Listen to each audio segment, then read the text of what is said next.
digital content creators. They function as educators, reviewers, satirists, entertainers, musicians and influencers. ये सही मायने में sir Bharat के ग्रास रूट कम्युनिकेटर बन गए हैं और इनका यूट्यूब चैनल हो या इंस्टाग्राम पेज हो, ये इनके लिए सोर्स ऑफ एंटरटेनमेंट नहीं बल्कि इनकी सोर्स ऑफ इनकम है, इनका एसेट है. It is the fruit of their hard work. But एक चीज से ये सब परेशान है और उस मुद्दे को आज मैं सदन में उठाना चाहूंगा. That is the issue of fair use and arbitrary copyright strikes by digital platforms. Sir होता क्या है कि अगर एक कंटेंट क्रिएटर कुछ सेकंड, चंद सेकंड, 2-3 सेकंड के लिए कॉपीराइटेड कंटेंट को रीपर्पस करके कमेंट्री, क्रिटिसिज्म, पैरोडी, एजुकेशनल या न्यूज रिपोर्टिंग पर्पसेस के लिए यूज करता है, चाहे वो क्रेडिट देता हो, उसको इंसिडेंटली यूज करता हो, कॉपीराइट स्ट्राइक मारकर उसके जो उसकी यूट्यूब चैनल है, प्रॉपर्टी है या इंस्टाग्राम पेज है, उसे वाइप आउट कर दिया जाता है और उसकी सालों की मेहनत चंद मिनटों में समाप्त हो जाती है. Sir, livelihoods must be decided by law and not by arbitrary algorithms. Sir, this by no means that one is against copyright holders. उनके हार्डवर्क और ओरिजिनलिटी को रिस्पेक्ट करने की जरूरत है, लेकिन यह समझने की जरूरत है that fair use is not piracy.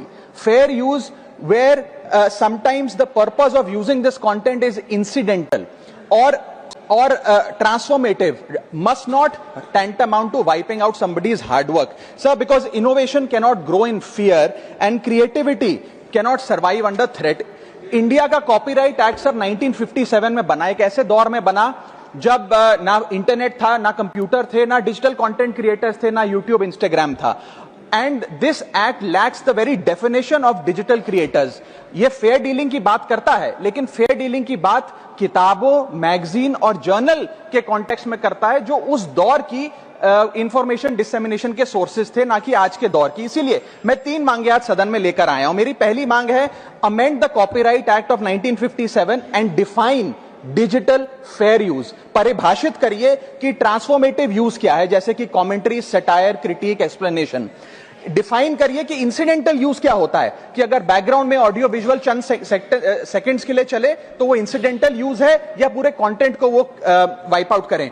Proportionate use, educational use, public interest use and non commercial use की परिभाषा देने की आज आवश्यकता है. दूसरी मेरी मांग है sir, bring in the proportionality doctrine in copyright enforcement.